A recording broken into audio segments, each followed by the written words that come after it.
Dear students, MA previous के paper first प्रशासनिक सिद्धांत एवं प्रबंध के इस लेक्चर में आपका स्वागत है।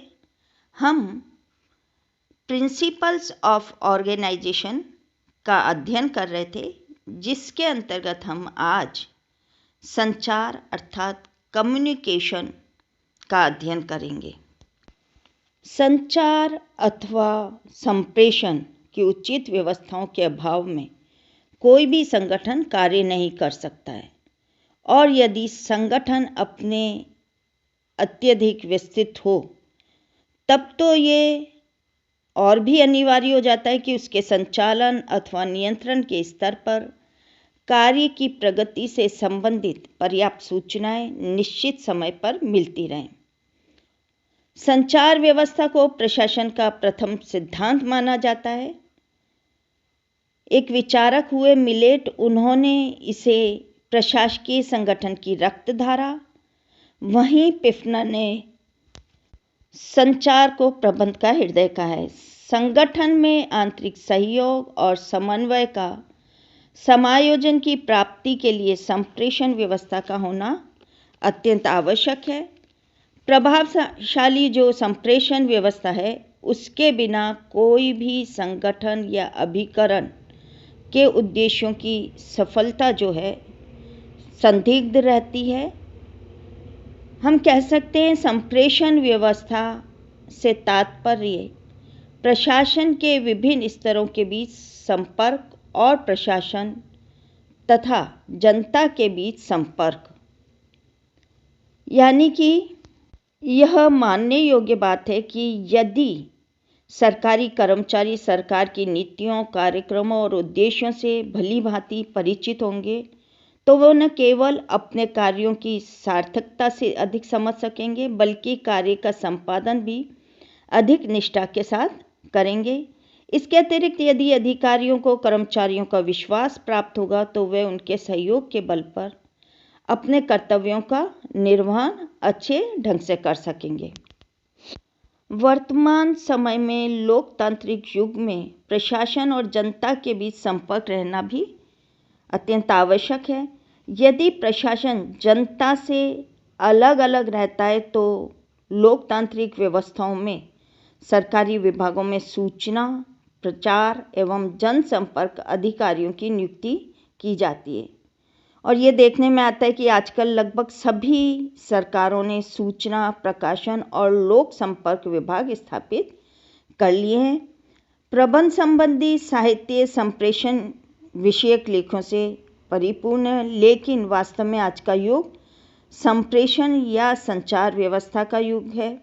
संचार व्यवस्था के कारण ही आज जो आम नागरिक है, आम आदमी है, अपनी सरकार के अधिक निकट है। किस कारण से? ये संचार व्यवस्था के कारण ही है, तथा वह अपने चारों ओर के जीवन से अधिक एकरूपता अनुभव करता है। संचार साधनों के कारण ही अंतर्राष्ट्रीय क्षेत्र में हम एक विश्व की दिशा में ही अग्रसर हो रहे हैं।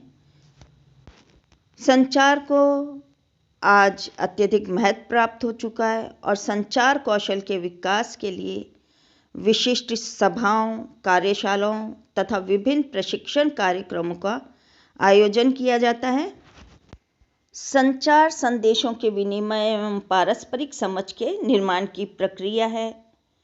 यह अर्थपूर्ण संदेशों का ऐसा पारस्परिक आदान प्रदान है जिसका उद्देश्य आपसी समझ को उत्पन्न करना तथा पारस्परिक मानव व्यवहार को प्रभावित करना है।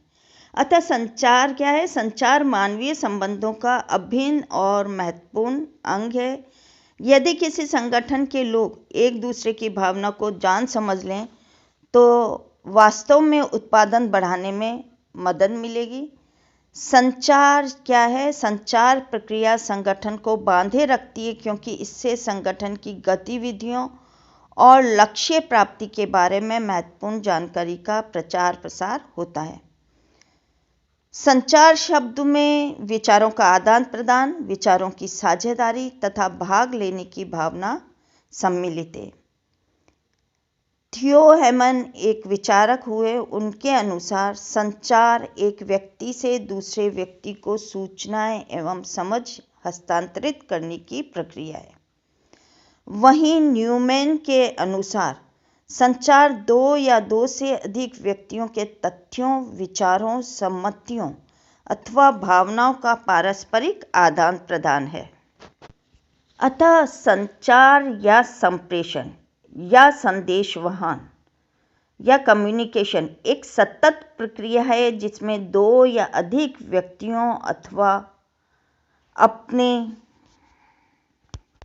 आपस में अपने संदेशों, विचारों, तर्कों, अपनी भावनाओं और सम्मतियों आदि का परस्पर विनिमय करती है। इसका उद्देश्य विचारों का प्रसार करना है। यह एक ऐसी युक्ति है, यह एक ऐसी कला है जिसके माध्यम से सूचनाओं का आदान प्रदान होता है।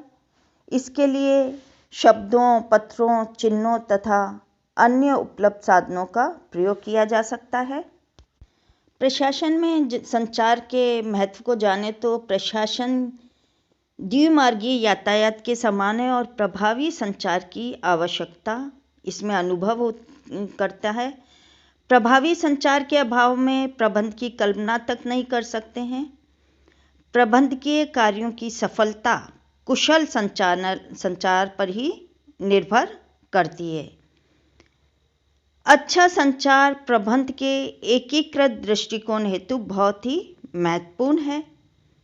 प्रशासन में संचार का जो महत्व है, इसको हम कई बिंदुओं के संदर्भ में देख सकते हैं। जैसे नियोजन प्रशासन का अत्यंत महत्वपूर्ण एवं प्राथमिक कार्य है। प्रशासन की सफलता कुशल नियोजन के प्रभावी क्रियान्वयन पर निर्भर करती है।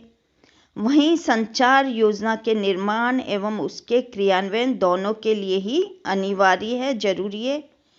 कुशल नियोजन हेतु अनेक प्रकार की आवश्यकता और उपयोगी सूचनाएं, तथ्य और आंकड़े और कुशल क्रियान्वयन हेतु आदेश, निर्देश और मार्गदर्शन की आवश्यकता होती है। प्रशासन का जो दूसरा प्रमुख कार्य होता है वो है संगठन। अधिकार एवं दायित्वों का निर्धारण एवं प्रत्यायोजन करना और कर्मचारियों को उनसे अवगत कराना संगठन के क्षेत्र में आते हैं। यह कार्य भी बिना संचार के संभव नहीं हो सकता है।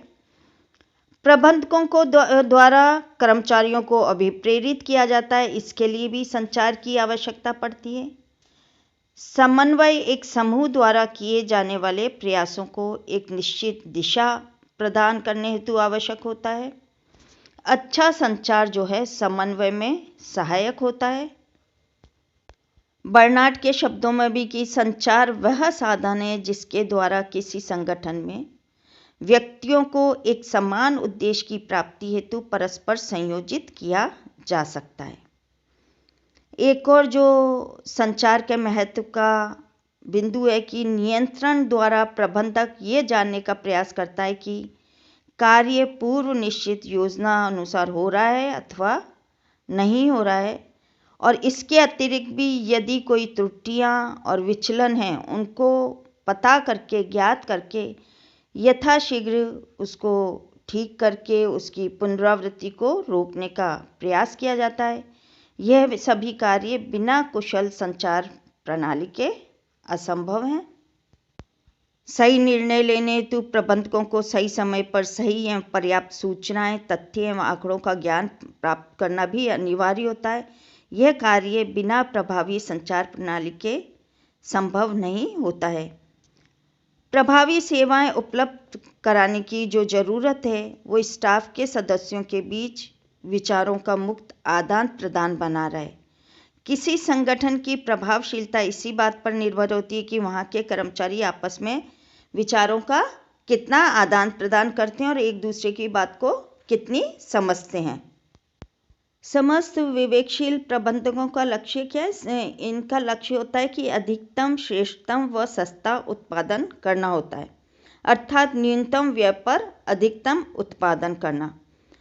तो इसके लिए भी संचार का महत्व है।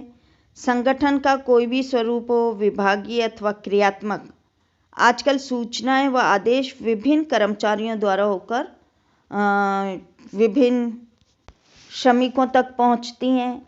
तो उत्पादकता को बढ़ाने के लिए ये भी आवश्यक है कि कर्मचारियों में किसी प्रकार का भ्रम अथवा मतभेद न हो, सभी में परस्पर सद्भाव होना चाहिए। उत्पादकता की वृद्धि हेतु कर्मचारियों को ये स्पष्ट बता देना चाहिए कि प्रत्येक कार्य को किस प्रकार करना है, क्या कार्य करना है। कार्य के निष्पादन के लिए उन्हें आवश्यक निर्देश भी देने चाहिए। संचार के लिए संचार प्रणाली को देखें तो संचार प्रणाली में मुख्यतः जिन पक्षों पर विचार करते हैं जो कि इसका निर्माण करते हैं वे इस प्रकार हैं। संचार की विशेष सामग्री में इस बात पर विचार किया जाता है कि किसका संचार किया जाना है, अर्थात संदेश क्या है जिसे प्रेषित करना है। प्रशासन में जिन उद्देश्यों अथवा कार्यों को ध्यान में रखकर संचार किया जाता है वह ये हैं कि निर्देश तथा आदेश, सूचना तथा विचार, तथ्य एवं सम्मतियाँ और मनोवृत्तियाँ एवं भावनाएं। दूसरा जो पक्ष है कि संचार की विधि के अंतर्गत इस बात का निश्चय किया जाता है कि संचार कैसे किया जाए। संचार की विधियों में सामान्यतः जो 4 विधियों को सम्मिलित किया जाता है वह हैं बोलना या कहना, लिखना, आचरण करना और सुनना। संचार प्रक्रिया में इस बात पर विचार किया जाता है कि संचार की प्रक्रिया कैसी हो और उस प्रक्रिया में भाग लेने वाले व्यक्ति संदेश के प्रेषण में कौन से कार्य करें। संचार प्रक्रिया के जो प्रमुख तत्व हैं वो हैं प्रेषक, सूचना, प्राप्तकर्ता और माध्यम। यह चारों तत्व संचार प्रक्रिया में विद्यमान रहते हैं। संचार के प्रकार की जो बात करें तो संचार के प्रकार जो हैं, नंबर 1 मौखिक संचार और लिखित संचार। मौखिक संचार से तात्पर्य यहाँ पर संवाददाता द्वारा किसी सूचना अथवा संवाद का मुख से उच्चारण कर संवाद प्राप्तकर्ता को प्रेरित करने से, अर्थात दूसरे शब्दों में हम कह सकते हैं कि जो सूचनाएं या संदेश लिखित न हो वरन जबानी कहे जाएं और निर्गमित किए गए हों उन्हें मौखिक संप्रेषण कहते हैं। इस विधि में संदेश देने वाला तथा संदेश पाने वाले दोनों एक दूसरे के सामने होते हैं। इस पद्धति से पर्सनल अप्रोच संभव हो पाती है। मौखिक संप्रेषण के कई प्रमुख साधन हैं, जैसे आमने सामने दिए गए आदेश, दूरदर्शन, दूरभाष, सम्मेलन या सभाएं, संयुक्त विचार विमर्श, साक्षात्कार आदि। इस संप्रेषण के मौखिक संप्रेषण के कई लाभ हैं। इस पद्धति से समय व धन दोनों की बचत होती है। मौखिक संदेशवान आसानी से समझ में आ जाता है। संकटकालीन अवधि में कार्य में गति लाने के लिए मौखिक पद्धति संदेशवान की एकमात्र विधि होती है। मौखिक संप्रेषण लिखित संप्रेषण की तुलना में अधिक लचीला होता है। साथ ही मौखिक संप्रेषण पारस्परिक सद्भाव व सद्विश्वास में वृद्धि करता है। लेकिन मौखिक संप्रेषण के लाभ होने के साथ साथ कई दोष भी हैं, जैसे मौखिक वार्ता को बातचीत के उपरांत पुनः प्रस्तुत करने का प्रश्न नहीं उठ सकता है, इसको पुनः प्रस्तुत नहीं कर सकते हैं। मौखिक वार्ता भावी संदर्भ के लिए अनुपयुक्त होती है। मौखिक संदेशवहन में सूचनाकर्ता को सोचने का अधिक मौका भी नहीं मिलता है, जबकि लिखित सूचना को खूब सोच समझकर प्रस्तुत किया जा सकता है। वहीं लिखित संप्रेषण से तात्पर्य ऐसी सूचनाओं से है जो मौखिक न हो वरन लिखकर दी गई हों। लिखित संप्रेषण के जो प्रमुख साधन हैं वो इस प्रकार हैं: बुलेटिन, हैंडबॉक्स, डायरियाँ, मैगजीन व समाचार पत्र, सुझाव योजनाएं, व्यापारिक पत्रिकाएं, संगठन पुस्तिकाएं, संगठन अनुसूचियां, नीति पुस्तिकाएं और कार्यविधि पुस्तिकाएं आदि। लिखित संप्रेषण के भी अपने कई लाभ हैं, जैसे लिखित संप्रेषण की दशा में दोनों पक्षों की उपस्थिति आवश्यक नहीं होती है। वहीं विस्तृत और जटिल सूचनाओं के संप्रेषण के लिए अधिक उपयुक्त होती है।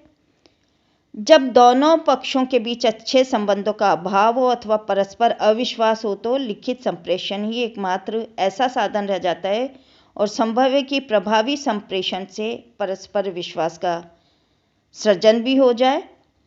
लिखित संदेश के भी लाभ के साथ साथ दोष भी हैं कि लिखित संदेशवहन की दशा में प्रत्येक सूचना को, चाहे वह छोटी हो अथवा बड़ी, लिखित रूप में ही प्रस्तुत करना पड़ता है, जिनमें स्वभावतः बहुत अधिक समय, धन का अपव्यय होता है।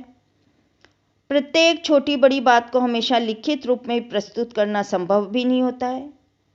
मौखिक वार्ता में गोपनीयता रखी जा सकती है, परंतु यदि लिखित सूचना किसी के हाथ पर जाए तो गोपनीयता जारी हो जाती है।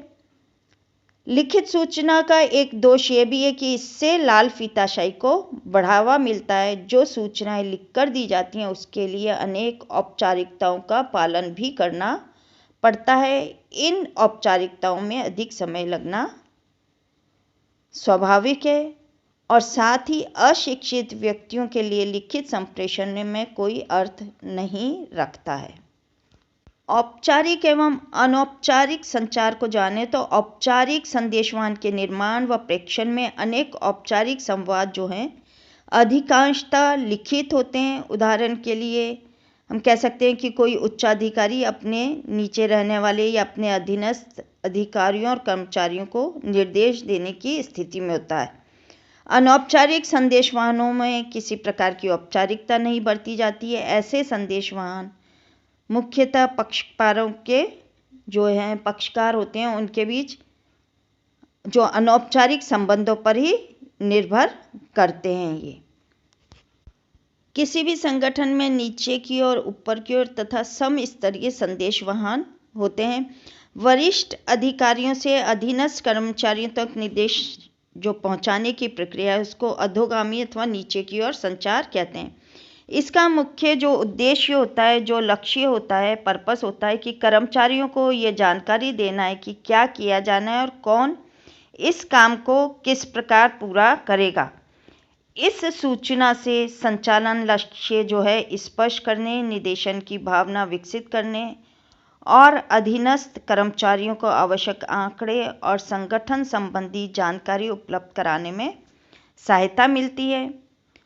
वहीं ऊपर की ओर संचार के माध्यम से अधीनस्थ कर्मचारी अपनी प्रतिक्रियाएं और अनुभवों के बारे में उच्च अधिकारियों तक जानकारी पहुंचाते हैं।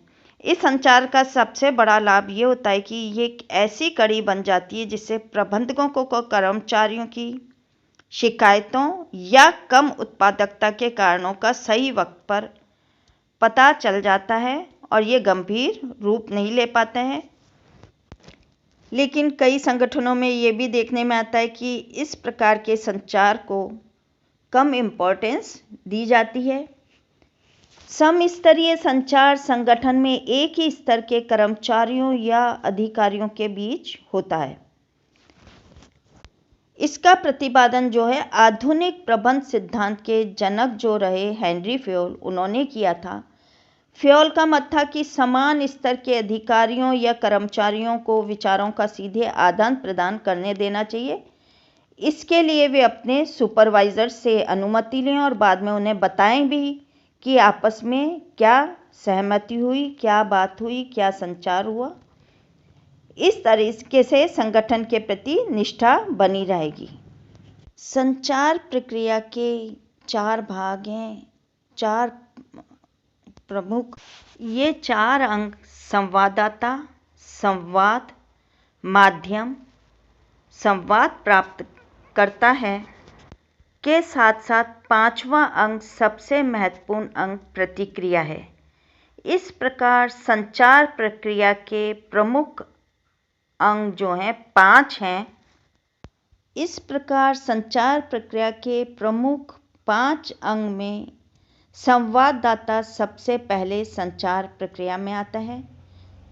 संचार प्रक्रिया का दूसरा महत्वपूर्ण अंग संवाद है। संवाद अर्थात क्या कहना है की तैयारी संवाददाता ही करता है। ये संवाद आदेश, निर्देश, सुझाव, शिकायत, प्रशंसा, परिवेदन आदि किसी भी रूप में हो सकता है। माध्यम संचार प्रक्रिया का तीसरा अंग है। सामान्यतः संचार को पहुंचाने के लिए मौखिक, लिखित, सांकेतिक तथा दृश्य माध्यमों को अपनाया जाता है, परंतु इसमें कौन सा माध्यम श्रेष्ठ होगा, ये संवाद की प्रकृति, संवाद प्राप्तकर्ता की अभिरुचि आदि बातों पर निर्भर करता है। संवाद प्राप्तकर्ता वह पक्षकार है जिसके पास संवाद भेजा जाता है। इसके अभाव में संचार प्रक्रिया अधूरी रहती है। वहीं प्रतिक्रिया संचार प्रक्रिया का सबसे महत्वपूर्ण अंग है, क्योंकि यदि संवाद प्राप्तकर्ता निर्देशानुसार कार्य न करे तो संचार प्रभावहीन समझा जाएगा। प्रभावी संचार की निम्नलिखित से जो विशेषताएं हैं वो इस प्रकार हैं। संचार का उद्देश्य स्पष्ट होना चाहिए और ये संदेश भेजने वाले तथा उसे प्राप्त करने वाले दोनों की समझ में साफ साफ आना चाहिए। संदेश की भाषा बोधगम्य, सरल व आसानी से समझ में आने वाली होनी चाहिए। प्रभावी संचार संदेशों की एक निरंतर श्रृंखला होती है और बाद में भेजे जाने वाले संदेश बराबर पहले भेजे गए संदेश से जुड़े रहते हैं। एक मार्गीय संचार की तुलना में द्विमार्गीय संचार श्रेष्ठ होता है। अच्छा जो संचार है समय पर होता है, क्योंकि उसके जारी होने के स्थान पर भी समय का ध्यान रखा जाता है और प्राप्त होने के स्थान पर भी इसकी प्रतीक्षा रहती है। अच्छे संचार में इस बात पर भी विचार किया जाता है कि कौन सा माध्यम प्रयुक्त किया जाए और किस प्रकार संदेश वितरित किया जाए ताकि वह सही व्यक्ति तक पहुंच सके। संचार के मार्ग में कई कठिनाइयां और अवरोध भी हैं। वास्तव में जो तत्व संप्रेषण के प्रभाव में वृद्धि करते हैं, यदि उनका प्रयोग न किया जाए तो संचार का प्रभाव घटने लगता है। संचार के मार्ग की जो प्रमुख बाधाएं हैं वो जो संदेश के रूप में अर्थ को विकृत कर प्रेक्षक और प्रेक्षित के मध्य पारस्परिक समझ को उत्पन्न भी नहीं होने देती हैं। वो इस प्रकार हैं कि संचार में जो प्रथम अवरोध है वो भाषा की जटिलता होता है। दूसरा, प्रेक्षक एवं प्रेक्षित के मध्य की भौगोलिक दूरी भी शीघ्र संचार के मार्ग में बाधक होती है। संगठन में कार्यरत कर्मचारियों के मध्य अच्छे एवं मधुर मानवीय संबंधों के अभाव का संचार पर प्रतिकूल प्रभाव पड़ता है। जब कभी प्रेक्षक और प्रेक्षित के मध्य मनोवैज्ञानिक मतभेद उत्पन्न हो जाते हैं तो वो परस्पर एक दूसरे की बात को सुनना भी पसंद नहीं करते हैं। और साथ ही संचार की तकनीकी बाधाएं, संचार माध्यमों में अभियांत्रिकी दोष, गलत माध्यमों का चुनाव तथा प्रयोग अथवा संचार के गलत ढंग से प्रयोग करने के फलस्वरूप उत्पन्न होती हैं ये बाधाएं। इन बाधाओं, इन रुकावटों को प्रत्यक्ष संचार द्वारा संदेश की भाषा सरल, सुबोध, प्रेक्षित के बौद्धिक स्तर के अनुरूप रखकर अच्छे मानवीय संबंधों का विकास करके, जिसमें कि संगठन के छोटे बड़े सभी कर्मचारियों के मध्य जो मधुर और स्वस्थ मानवीय संबंधों का विकास किया जाकर और प्रबंध के स्तरों में कमी कर यानी कि कुशल एवं प्रभावी संचार व्यवस्था के लिए संगठन संरचना में प्रबंध के स्तर यथासंभव कम से कम रखकर से इन बाधाओं को दूर किया जा सकता है। इस संचार मार्ग की जो रुकावटें हैं उनको दूर किया जा सकता है। Thank you.